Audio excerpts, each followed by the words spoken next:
tá? Vamos dar sequência então, vamos retomar o nosso estudo, né? Nós estamos no capítulo 24, né?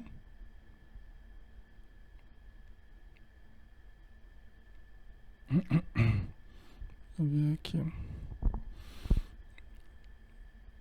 Capítulo 24, luta expiatória, tá? Ok. Então, capítulo novo, né? Vamos começar um novo capítulo aí. Vamos dar continuidade ao estudo, tá? Vamos lá. Lembrando que eles estão ainda observando a reunião mediúnica, né? O André Luiz, o Hilário, o Aulus, que é o instrutor. E eles estão vendo alguns casos, né? Nós já analisamos 2 casos de pessoas que estavam participando para beneficiarem-se da reunião, né? Estavam se tratando na reunião mediúnica. E hoje nós vamos ver mais um caso, né? O terceiro caso aí de uma pessoa que estava participando da reunião para se tratar, tá? Vamos lá então. No recinto, um dos enfermos caiu em estremeções. Essas estremeções aqui, inclusive no livro, é que aqui eu estou pegando uma forma resumida, né? Mas no livro, o André Luiz até fala estremeções coreiformes, né? De coreia, de movimentos específicos que a pessoa estava tendo, repetitivos, né? Então não sabemos a intensidade disso, mas já deve ter sido uma crise bem séria, né? Na hora da reunião, tá, pessoal? Assim como as 2 outras senhoras que foram atendidas, né? Então, um dos enfermos caiu em estremeções, desferindo gemidos angustiados e roucos, como se um guante invisível lhe constringisse a garganta, né? Quer dizer, estava sentindo apertar a garganta, difícil de falar, né? Estava emitindo gemidos angustiados e roucos, né? Não longe, 2 entidades de presença desagradável reparavam-lhe os movimentos, sem interferir magneticamente, de maneira visível, na agitação nervosa dele, tá? Então, de novo, a gente vê essa situação. Veja só, né? Não é à toa que o André Luiz está colocando aqui para a gente esses casos, né? Esses estudos de casos, é para a gente entender que essas situações dramáticas que a gente vê acontecer, às vezes na via pública, no ônibus, no posto de saúde, na casa espírita ou até no próprio lar, essas situações, elas, na grande maioria das vezes, elas são acompanhadas da participação espiritual. Você não vai ver grandes dificuldades como essas que nós estamos vendo, essas crises, né, como nós estamos vendo, que as pessoas estão entrando, nós não vamos ver essas grandes dificuldades sem a participação espiritual. Sempre vai haver uma determinada parte espiritual, né, um aspecto espiritual fazendo parte dessa situação. Os problemas psicológicos e psiquiátricos mais intensos, sempre há uma participação espiritual, pessoal. E isso é o que a gente vai aprendendo no estudo, inclusive quando a gente pega, assim, tanto aqui no André Luiz, né, quanto no Manuel Filomeno de Miranda. Você vai pegar os livros do Divaldo, a gente vai ver a mesma coisa. Tanto que o Manuel Filomeno de Miranda, ele chega a citar num dos livros dele, que embora a gente dê todos os nomes, né, que a gente dê nomes complicados, né, os catálogos, né, estabelecem a classificação dos distúrbios psiquiátricos, né, dos transtornos e tal, ele chega a falar, são apenas nomes diferentes para um mesmo problema que se apresenta, né, de modos diferentes, né, em aspectos diferentes, mas trata-se dos fatores obsessivos, né? Trata-se da obsessão em formas variadas, que a gente acaba tendo essa classificação dos transtornos conforme se apresenta, né? Que é válida, né? Essa classificação toda é válida. A medicação que se utiliza, os tratamentos, tudo isso é válido, é imprescindível, né? Mas que na essência, em essência mesmo, são problemas de origem espiritual, tá? Então, assim, quanto mais a gente estuda essa área, quanto mais a gente vive essa área, quanto mais a gente trata nessa área, mais a gente percebe a participação espiritual. Quanto mais a gente vai tendo vivência nessa área, mais a gente vai percebendo a participação dos espíritos nesse processo, pessoal. Tá? Ok? Então vamos lá, vamos dar sequência. Né? Então o que a gente viu? Né? Um enfermo, um senhor, um rapaz aqui, ele caiu com movimentos assim, né? Entrou numa crise ali com movimentos repetitivos e gemidos angustiados e roucos. E os espíritos amigos verificaram a presença de dois espíritos, duas entidades de presença desagradável, não longe, né? Embora não estivessem interferindo magneticamente nele, eles não viram nenhuma ligação aparentemente ali, né, com os espíritos e o rapaz que estava ali, mas ele estava nessa agitação nervosa que a gente está vendo aqui, tá? Certo? Vamos lá. Tratava-se de pobre irmão em luta expiatória. A Jane Cleide colocou, está aberto para perguntas? Está aberto, Jane. Todo mundo pode participar, pode perguntar, pode acrescentar também, tá? Então veja bem, tratava-se de pobre irmão em luta expiatória, que contava pouco mais de 30 anos. Você vê lá novo, né? Pouco mais de 30 anos. Desde a infância sofria o contato indireto de companhias inferiores, que aliciou no passado pelo seu comportamento infeliz. Vocês estão entendendo a situação? Então, olha o rapaz, né? Ele está desde a infância que ele vem sofrendo a presença, que ele vem convivendo com essas entidades, que ele aliciou com o seu comportamento no passado. Né? Quer dizer, ele acabou atraindo essas entidades devido ao comportamento dele no passado, não em outra encarnação, tá? O comportamento infeliz dele no passado, né? E desde a infância, né? A gente estava falando outro dia que as obsessões muito frequentemente ocorrem desde a infância, né? A gente estava citando o Manuel Filomeno de Miranda, o livro Sexo e Obsessão, né? Muitas das obsessões ocorrem desde a infância. A gente reencarna, né, e já vem trazendo os compromissos, as ligações. A gente reencarna e já em torno da gente já o pessoal já ligado à nossa mente já. Né? Vocês entendem?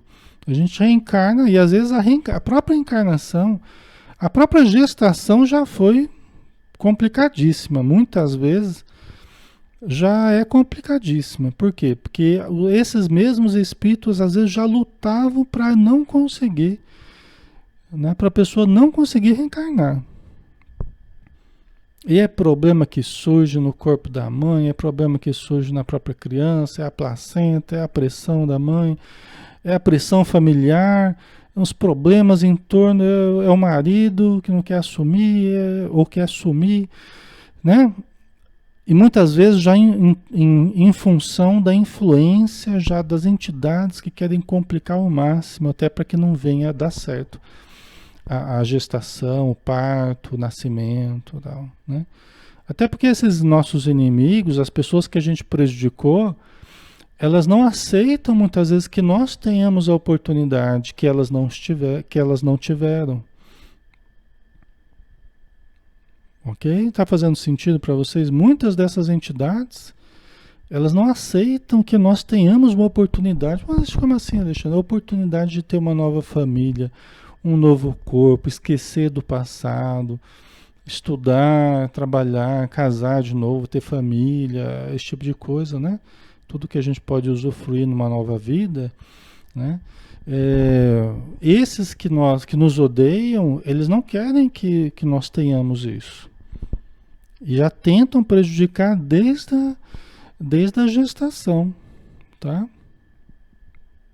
Ok? Certo? Por isso que tem processos de gravidez são muito complicados. Outros até que parecem mais tranquilos, tá? Às vezes parece mais tranquilo para a gente. Às vezes espiritualmente houve um trabalho danado para a gente até usufruir de uma relativa tranquilidade. Às vezes os espíritos amigos tiveram que dar uma ajuda grande para para que a gente conseguisse chegar a termo, né? Na gestação, no nosso nascimento, ou de alguém que a gente conhece, tá? Ok? Certo? Então aqui no caso a gente está vendo, né, que ele desde a infância ele já trazia contato indireto, né? Contato indireto de companhias inferiores que aliciou no passado. O contato indireto, porque até veja bem, pessoal, olha, é uma bênção o novo corpo, viu? É uma bênção a reencarnação. Né? Muitas vezes a gente renasce e a gente entra nesse esquecimento, né? E, de certo modo, a gente fica meio que protegido pelo esquecimento. Né? Então a gente sai um pouco daquela frequência, embora tenhamos as ligações com essas entidades, a gente não as sente de forma tão direta. Conforme os anos vão passando, conforme o tempo vai passando, a gente vai crescendo e tal, né? Aí as provas vão surgindo. Com o tempo, as dificuldades maiores vão aparecendo. Muitas vezes na adolescência, às vezes é na infância mesmo, mas muitas vezes na adolescência começa a complicar. Então a gente começa a lembrar, a gente começa a ter um pouquinho mais de contato, muitas vezes com essas entidades. Às vezes a mediunidade começa a aparecer, né? E aí uma facilidade que eles começam a encontrar em nós de percebermos a presença deles e deles nos influenciarem. Então tem vários fatores, vocês estão percebendo que é complexo o negócio, né? Aí depende do caso, tem vários fatores que podem interferir, né? Mas isso muitas vezes a gente começa mais tranquilamente, as provas vão surgindo com o tempo, as dificuldades vão aparecendo com o tempo. Às vezes a infância, a adolescência até mais tranquila, depois vai chegando a fase adulta, vai começar a vir os problemas, né? Até porque os espíritos vão dando tempo, às vezes, para a gente ir se preparando melhor, a gente se fortalecendo mais, né? Então é assim muitas vezes, né? O Jobonasa colocou: eu na gravidez da minha última filha tive mais de 6 ameaças de aborto e nos últimos dias tive paralisia. Uhum. Aprendi muito com tudo isso. Pois é, então, são as dificuldades às vezes do espírito que está vindo, às vezes as influências difíceis e às vezes o seu próprio organismo, aí depende, né? É uma equação, tem vários fatores que interferem, né? Por isso que é importante as pessoas que estão grávidas ou que queiram ficar grávidas, que não estão em processo de gestação, é importante que tomem muito passe, né? Frequente a casa espírita, né? Faça os tratamentos, tome passe, porque a energia, né, radiante, o ectoplasma, né, que os médiuns fornecem, os médiuns passistas, os raios ectoplásmicos, como André Luiz chama, né? Essas energias, elas como que elas adentram o útero materno e como que impermeabiliza o feto que está se desenvolvendo, o embrião que está se desenvolvendo, a parede do útero. Porque muitas vezes a gestação e a criança que está se formando está sob o ataque intenso de energias, de presenças, né? Então, quando a gente vai aplicando o passe, esses fluidos, o ectoplasma dos médiuns vai adentrando o útero materno e vai como que protegendo. Tá? Então, ajuda muito em casos, né, que começa a ter descolamento, começa a ter esses riscos aí. É muito importante que tenha a assistência, né, do passe, tá? Isso é extremamente importante.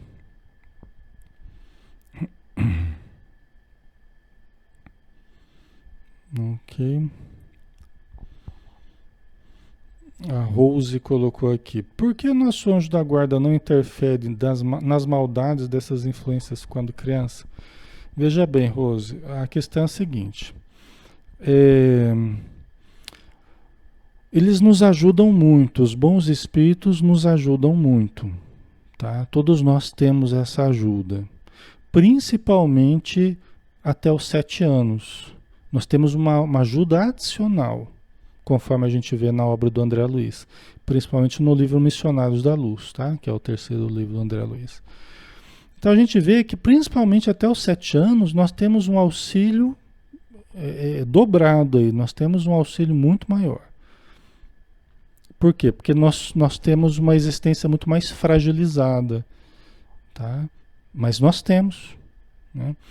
A questão é que depende do nível de comprometimento que aquele espírito que está vindo, porque o espírito não é uma criancinha, o espírito é um espírito vivido já, tá? Fez escolhas, acertou, errou, prejudicou, foi prejudicado, é um ser como nós, só que ele está temporariamente na forma de uma criança, esqueceu do passado e tudo mais, né? Ok? Então não é assim, estão fazendo maldades contra uma pessoa indefesa, indefesa pode até estar de certo modo, mas não é uma pessoa, não é uma injustiça que está se fazendo, tá? Porque não há injustiças, né? Na casa do Pai não há essas injustiças, né? Cada um vai ter conforme as suas obras, como disse Jesus, né? Então, às vezes essa criancinha que a gente está tratando, tentando ajudar, tem um monte de espírito atrás dela, pelas maldades que ela já fez a eles no passado, tá? Então, embora isso ela tenha ajuda, só que vai depender também da família, né? Vai depender do quanto que a família se estrutura para proteger do ambiente doméstico, né? Ok? Tem esse fator também. O quanto que os pais estão auxiliando na estruturação do ambiente doméstico. Isso é uma coisa importante, porque aquele espírito, às vezes comprometido que veio, que reencarnou, e que está ali nessa fase mais frágil, ele precisa muito da proteção dos pais. E às vezes ele não tem a proteção dos pais. Porque os pais são os primeiros a ter um comportamento irregular, não faz prece, não faz evangelho, não lê um bom livro, não, né? Às vezes mantém uma atitude bem complicada, né? Um com o outro, as brigas, e agressões. Então depende muito do ambiente também, tá? Então tem isso, ok? Mas a ajuda nunca falta. A ajuda nunca falta, tá? Ok? Vamos mais um pouquinho aqui. Vamos lá.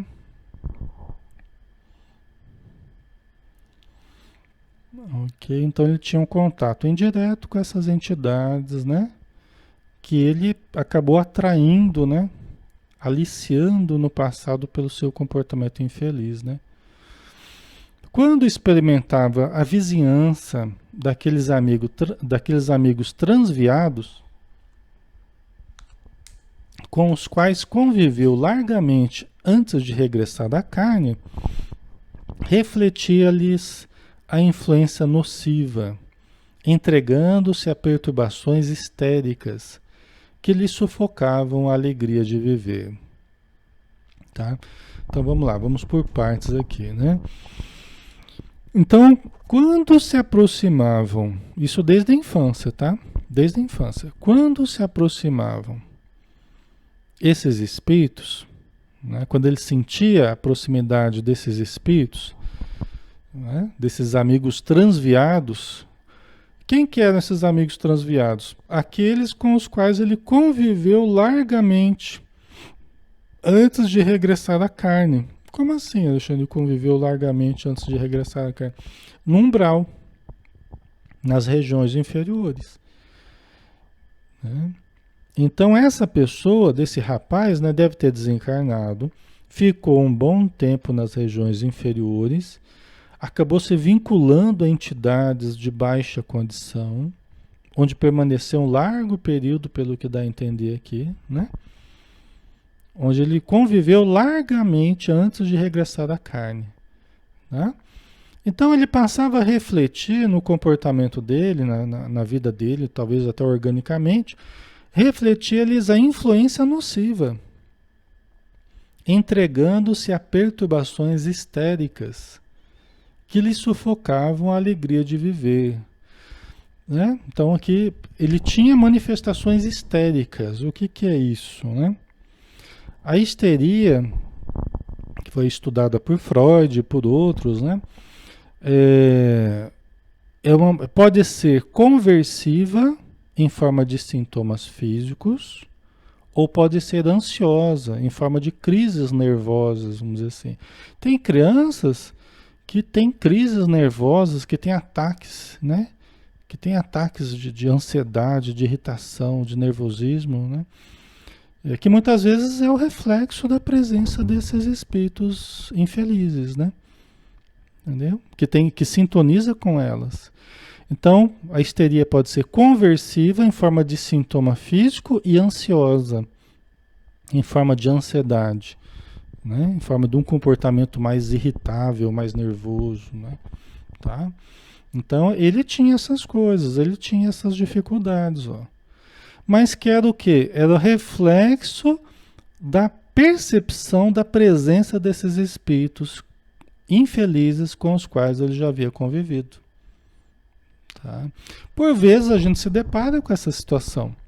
Crianças que vêm às vezes com um diagnóstico difícil, né, do psiquiatra ou qualquer outro médico, né, que vem com somatizações estranhas, vem com...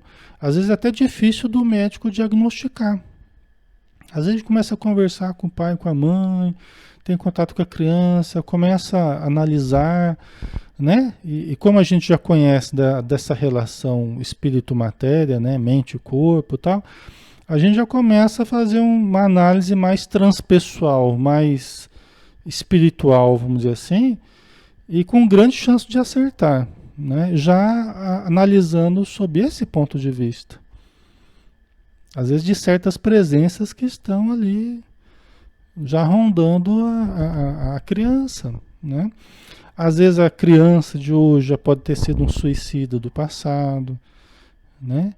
Que vem com dificuldades justamente em determinadas áreas do corpo, que tiveram a ver com o suicídio cometido, vem com problemas emocionais, vem com uma certa tristeza, vem com insegurança, com um monte de coisa. Então, cada caso é um caso, mas quando a gente começa a analisar sob essa ótica espiritual, a gente ganha muito em profundidade nos nossos diagnósticos, né, nas nossas avaliações aí desses problemas que as pessoas vivem, né? A Flávia Elias colocou: o espírito se acopla ao embrião no momento do nascimento e enquanto não nasce fica ao lado da mãe? Não, Flávia, o espírito e o seu perispírito, né, que é o corpo do espírito, ele se liga à célula ovo, tá? A célula que foi fecundada. No momento da fecundação, abre-se um campo magnético na célula que foi fecundada, né? O espermatozoide que fecundou o óvulo, cria-se um campo específico que os espíritos amigos fazem a ligação do perispírito, né, do espírito com seu perispírito nessa célula ovo. E aí começa aquele processo de mitose, né? Então é uma célula, aí vira duas, aí vira quatro, aí vira oito, aí 16, aí 32, né? E vai se multiplicando, formando aquela mórula que chama, né? Parece uma morazinha, né? Vai se multiplicando tal, e vai se implantando, né? Na parede do útero, como se fosse uma sementinha que vai, né, grudando ali, e ali vai estruturando todo o processo. E o espírito reencarnante, com o seu campo organizacional, com o seu campo magnético, é que vai guiando a construção da forma do novo corpo. Tá? São campos eletromagnéticos que vão estruturando a própria divisão e organização do novo corpo. Tá? Isso é um processo que quem estudou bem isso, assim, bem interessante, é o Dr. Hernani Guimarães Andrade. Tá? Ele tem uma trilogia muito interessante, que são 3 livros, que é Morte, Renascimento e Evolução, uma biologia transcendental, Espírito, Perispírito e Alma, que é o segundo, e Psiquântico, que é o terceiro livro. Os 3 são extraordinários, né? Sem falar do próprio Missionários da Luz, do Espírito André Luiz, né? Que é o terceiro do André Luiz, que fala muito sobre a reencarnação também, tá? Ok.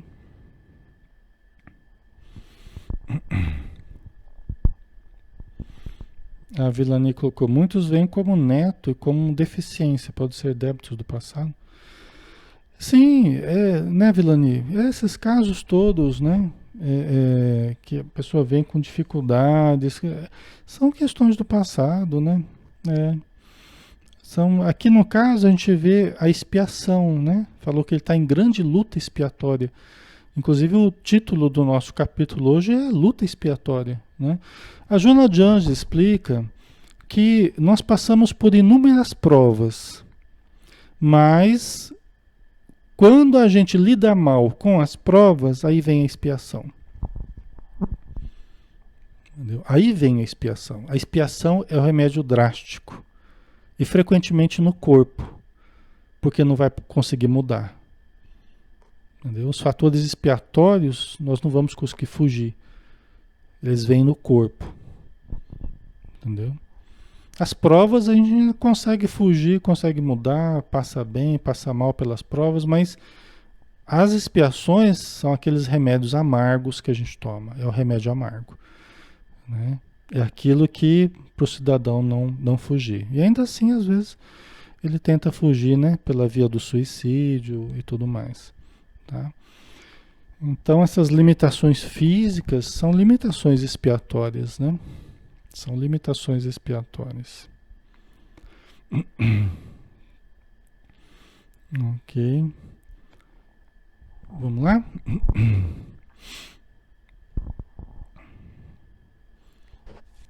Então o rapaz tinha desde cedo, né, desde a infância, essas perturbações histéricas, né, que acabavam tirando a alegria dele de viver, né? Somatizações, crises nervosas, né? A histeria são aqueles conteúdos do inconsciente que acabam se deslocando e acabam se transformando nisso que eu falei, em sintomas, em manifestações comportamentais, né? Mas são aqueles conteúdos do passado que agora estavam no inconsciente e emergem, né? Se transformando nessas crises histéricas aqui. E aqui no caso, né, a gente viu que baseado o que evocava, né, o fator que evocava essas crises histéricas era a percepção da proximidade dos espíritos negativos, né, infelizes, né?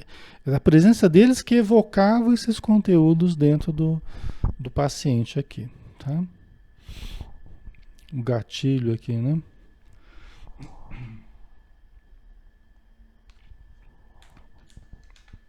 Isso aqui já foi. Constituindo aflitivo problema para o lar, em que renasceu, quer dizer, ele desde a infância ele já era aflitivo problema para o lar em que ele renasceu. Aquela criança que já desde cedo já criava dificuldades ali no lar, né?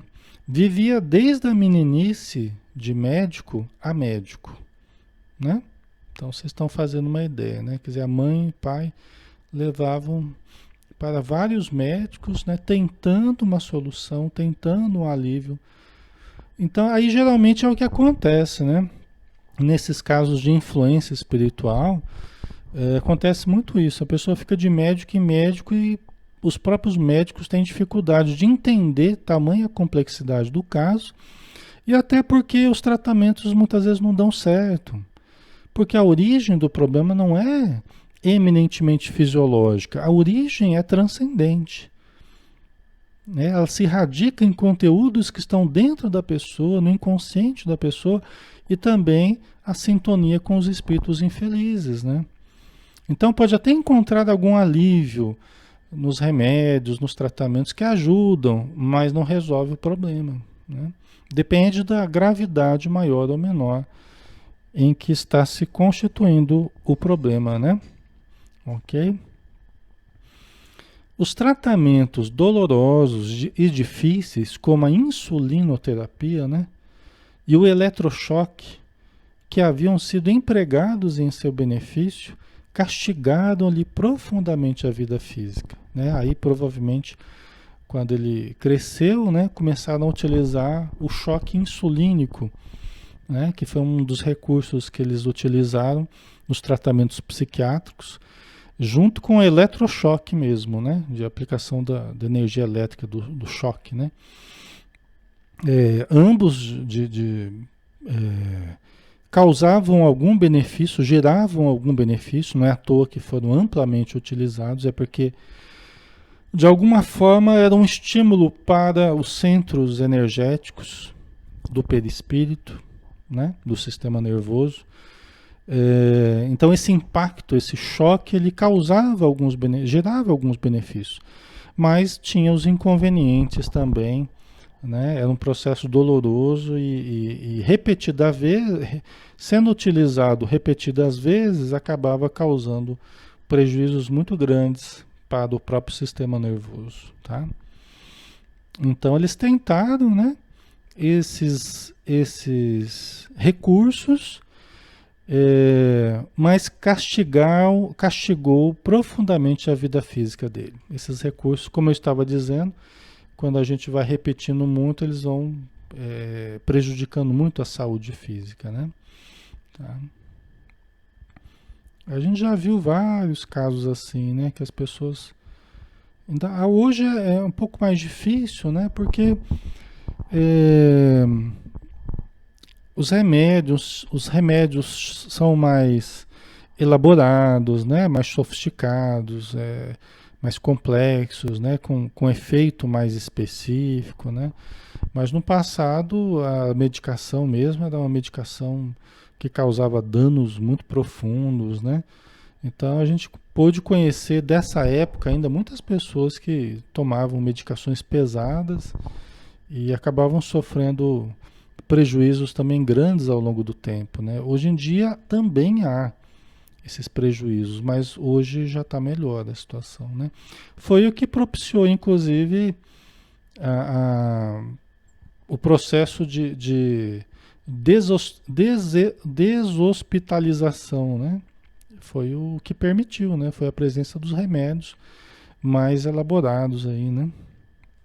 De outra forma seria impossível esse processo do paciente ficar em casa, né? Com a família e tal. Ok. Vamos lá. O doente parecia com efeito um velho, quando poderia mostrar-se em pleno vigor juvenil. Enquanto ele tremia pálido, Aulus e Clementino aplicaram-lhe recursos magnéticos de auxílio, asserenando-lhe o corpo conturbado, né?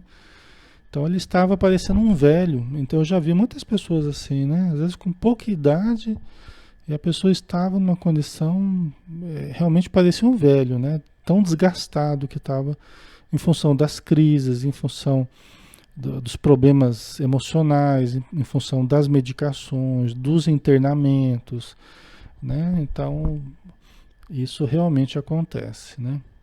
Deixa eu ver o que vocês colocaram aqui.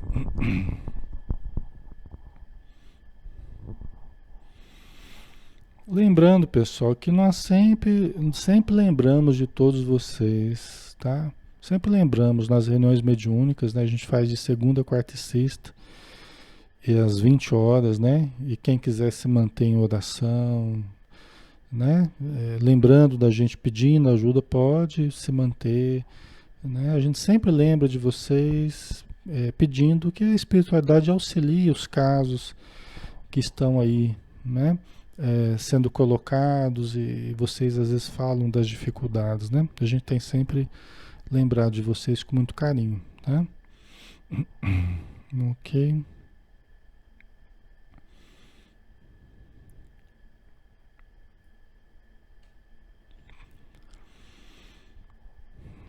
Uhum. A Meire Diógenes colocou, tem um neto autista. O Espiritismo explica ou faz tratamento? Sim, Meire, sim. A gente vê assim, né? Que no caso do autismo, o que a gente tem visto é que são espíritos que vêm com tamanha dificuldade que eles precisam ser contidos. Então, essa dificuldade do contato com o ambiente, né, que o autista ele tem várias dificuldades, mas se caracteriza como essa interação com o ambiente, né? Comunicação, né? Mesmo compreensão de algumas coisas e interação com as pessoas, né? E a gente vê que o autismo é um modo de conter aquele espírito, que é um espírito que traz muitas dificuldades do passado. Então ele precisa ser contido, ele reencarna sim, como uma medida já de melhoria, já de um começo de mudança, mas ele precisa ser contido. Por isso que ele fica, via de regra, depende se ele é leve, moderado, né, ou grave, né, severo, né, dependendo do caso, ele vai ser mais ou menos dependente, né? E isso a gente sabe, porque os espíritos nos disseram, que isso é determinado por eles, pelos espíritos amigos. Tem muitas hipóteses falando, é genética, não sei o que e tal. Sim, tem componentes fisiológicos importantes, mas quem determina isso são os espíritos amigos. Quem determina como vai ser o nível, inclusive, do autismo que vai ser, são os espíritos amigos. Eles determinam porque eles sabem quem é o espírito que está ali. E eles sabem o que aquele espírito vai precisar para que seja produtiva a encarnação, né? Então ele está contido, mas ele vai estar lá recebendo o carinho da família. Tá? Só que precisa muito de ajuda espiritual, até porque é um espírito mais comprometido, ele precisa muito de ajuda espiritual, precisa muito da desobsessão, precisa muito do passe, precisa de um bom ambiente, um ambiente estruturado para receber o autista. Né? Estruturado espiritualmente, a família precisa se estruturar. Porque senão acaba tendo essa dificuldade que a gente tem visto, às vezes a pessoa vai crescendo e fica num nível de agressividade, um nível de descontrole muito grande. Né? Precisando de altas doses de medicação, mas porque está também sofrendo assédio espiritual muito intenso, tá? Então tem várias questões aí que são muito importantes, por isso que é importante levar para tomar passe, né? Ou alguém estar sempre aplicando passe, quando não tem condição de sair de casa, né? Mas é importante o evangelho no lar, tudo isso vai dando um apoio, que é das coisas mais importantes que o autista precisa, é esse apoio espiritual, junto com as terapias, né? Não pode deixar de lado as terapias que o autista precisa, porque desde a infância vai se preparando para as fases posteriores, né? Porque ele vai se tornar um adulto depois. Então ele precisa ser preparado para esse momento. Senão vai ficando cada vez mais difícil a convivência, né? Se não investir nos fatores terapêuticos e educacionais, tá? Ok?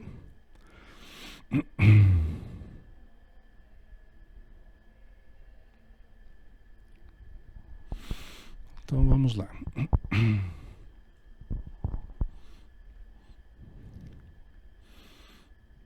Então os espíritos amigos começaram a aplicar passe nele, né?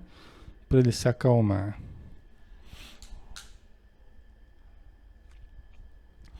Fim da crise, André Luiz notou suarento e desmemoriado, qual se fora surdo às preces que Raul pronunciara em seu favor. Aqui não pareceu exatamente ser um processo epilético, não pareceu, tá?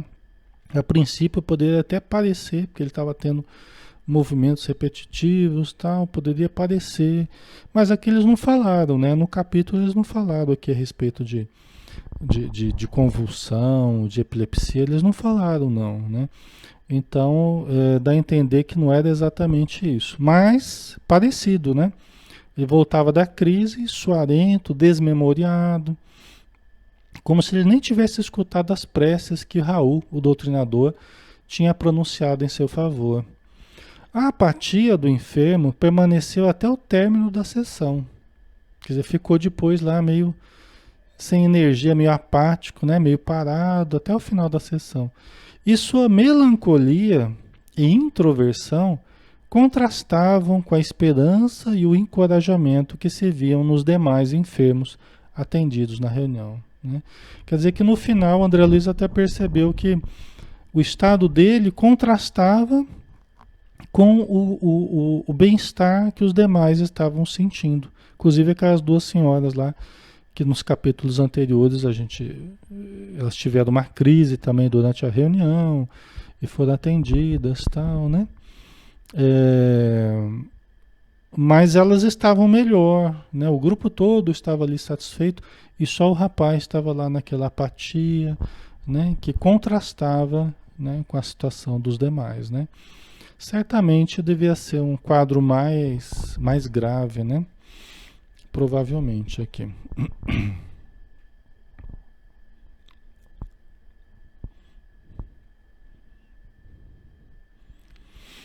A Camila colocou, será o mesmo caso com o portador de síndrome de Down? Então, Camila, no caso dessas dificuldades limitantes, né, elas sempre têm um caráter expiatório, ou na maioria dos casos ela tem um caráter expiatório importante, tá? Tem um caráter educacional importante para o espírito, tá? Um caráter de contenção. O Divaldo, falando a respeito dessa situação, desses casos, inclusive do autismo, né? Ele até abre espaço para duas possibilidades, né? A de um ajustamento de certos espíritos com a matéria do nosso planeta e uma certa dificuldade nesse ajustamento, né? Ele abre espaço para essa situação, né? De espíritos até de uma boa condição e que estão em processo de ajustamento com a matéria do nosso organismo, tal, né? Do nosso planeta. E os casos eminentemente expiatórios, provacionais, né? De dificuldade mesmo do espírito, né? Eu creio, né, que é a grande maioria, a esmagadora maioria, né? Esses casos expiatórios, tá? Então ele abre essa possibilidade, mas eu creio que a esmagadora maioria é o caso dos espíritos que precisam de reeducação, né, de contenção, tá? Por isso vem nessa dependência maior, né? É assim, fala, mas é tão bonzinho, é tão quietinho e tal. Sim, mas porque não está de posse das suas reminiscências, não está de posse da liberdade plena, não está de posse das faculdades plenas. É como a gente diz às vezes de alguém, né, de uma pessoa, dá poder à pessoa para ver o que ela faz. Dá dinheiro à pessoa para ver o que ela faz. Dá inteligência à pessoa para ver o que ela faz. Entendeu? É, então a pessoa está ali naquela situação relativamente tranquila, até porque a família está ajudando bastante, a família está protegendo a pessoa, porque às vezes a pessoa tem um monte de inimigos, mas a família se estrutura de uma forma tão boa que acaba protegendo mesmo e permitindo que aquele espírito vá se reeducando com maior tranquilidade. Mas aí porque a família está ajudando a proteger muito, né? Então tem vários fatores que fazem parte aí, que interferem, né? Agora, cada caso é um caso, né, pessoal? Não dá pra gente também, né? A gente tem que analisar o caso a caso. E a gente não tem essa condição aqui, por isso que eu estou falando em termos um pouco mais genéricos, tá? Mas a gente teria que analisar cada caso para poder dizer a respeito, né? Certo? Como poderia ser interpretado aquele caso, o caso daquele enfermo?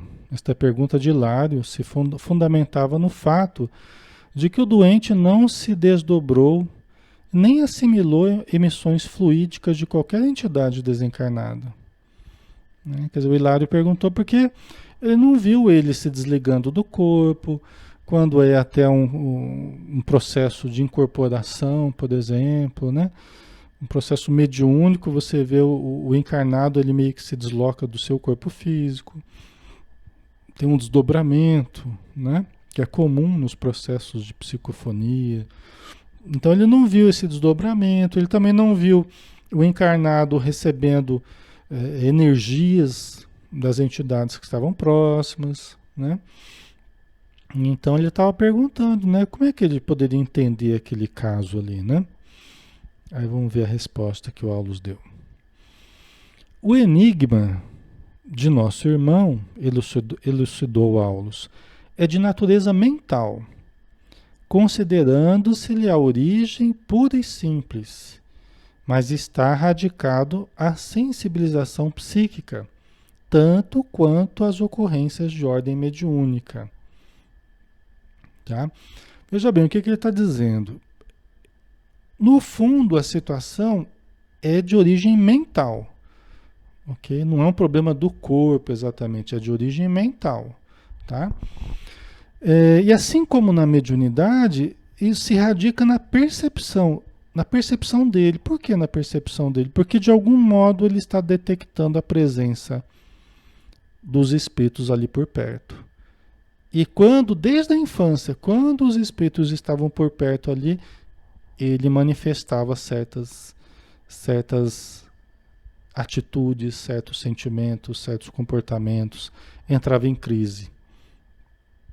O orgânico, o emocional, né? As crises histéricas, né? Porque eram coisas dele mesmo. Mas ele entrava naquelas crises quando ele sentia presenças próximas a ele.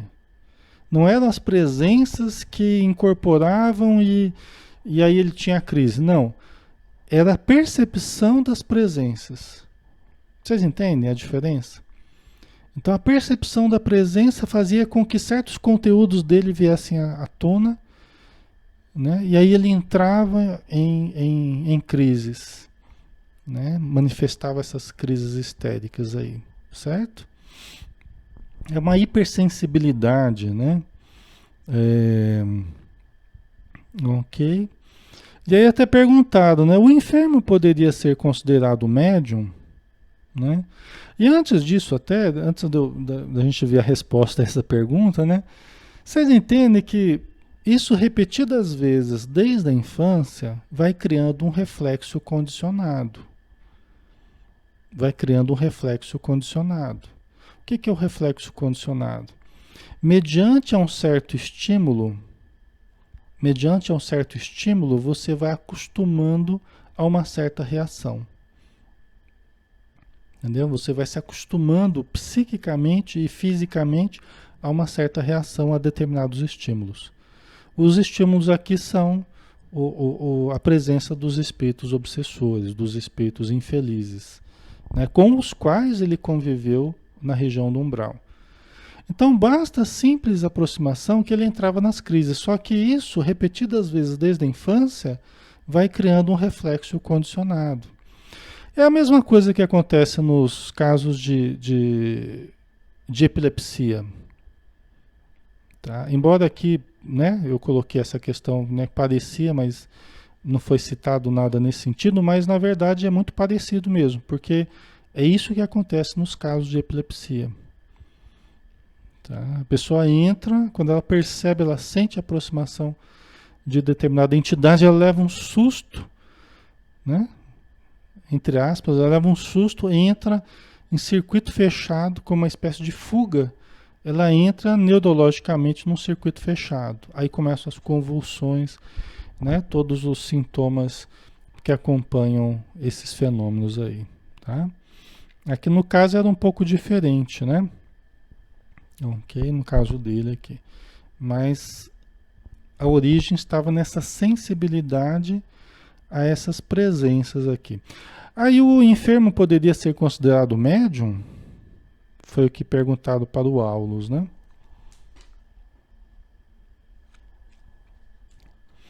De imediato, não, respondeu o assistente. Presentemente, é um enfermo que reclama cuidado assistencial. No entanto, sanada a desarmonia de que ainda é portador, poderá cultivar preciosas faculdades medianímicas, porque a moléstia, nesses casos, é fator importante de experiência, né?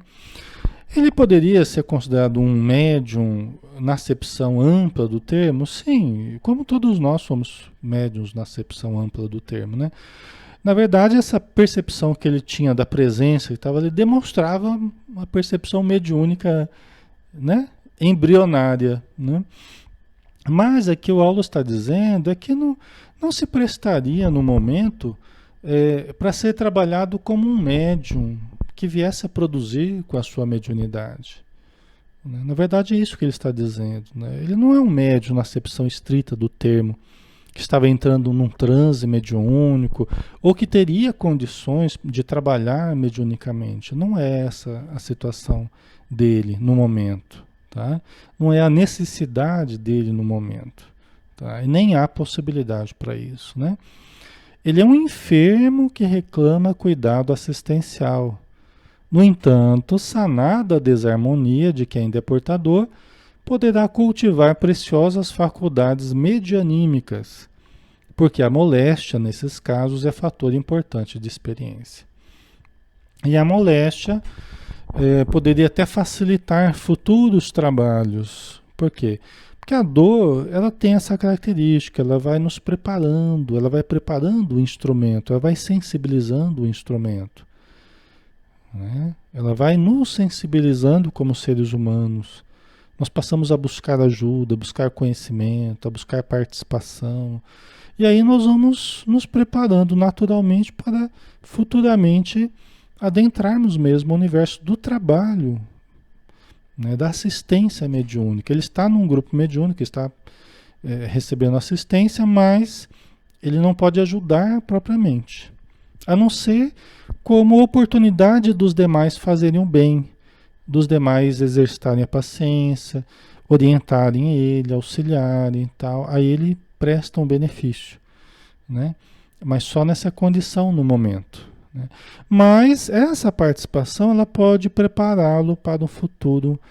Né? Só que nós não podemos dizer que nessa vida é o que vai acontecer.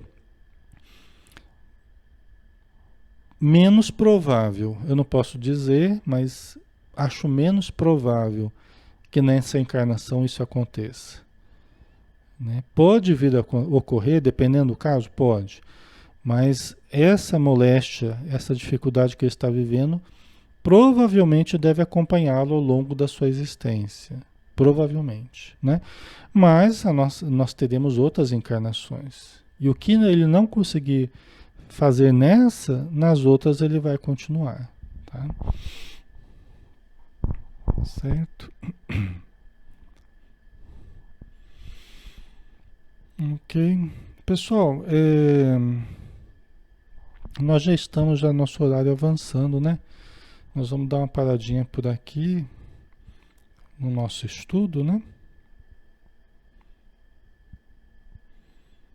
A Camila colocou, acredito que também é aprendizado para a família que recebe esse espírito. Com certeza, isso mesmo.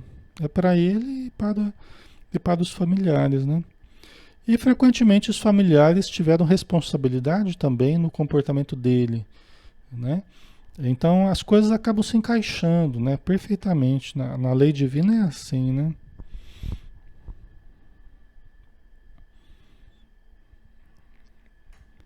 A Tânia até colocou, né? Aprendizado e também por estar ligado àquele espírito, né? Não é porque os pais são pessoas especiais que aceitaram, mas por serem comprometidos com o espírito que veio com necessidades especiais. Sim, é isso aí, né? É. Ok, Adriana, obrigado você. Ok, pessoal, vamos então finalizar, né? Já estamos na hora para não incompridar muito, né? O que a gente não conseguir responder agora, depois a gente responde para vocês, tá? Vamos então fazer a nossa prece, agradecendo a Jesus pela oportunidade que tivemos mais uma vez, pedindo pelos nossos lares, familiares, pela saúde de todos, pelo auxílio aos necessitados, que porventura estejam conosco, a quem nós tenhamos prejudicado algum dia, que possamos ajudá-los nesse momento e ajudá-los ao longo do tempo para que ele se encaminhe, para que ele consiga melhorar. E contamos com a tua ajuda, Senhor Jesus, com a ajuda dos espíritos amigos que nos ampararam em mais esse estudo. Obrigado por tudo e que a tua paz permaneça conosco. Que assim seja. Ok, pessoal, obrigado. Que Deus abençoe a todos, tá? Fiquem em paz e até a próxima. Um abração.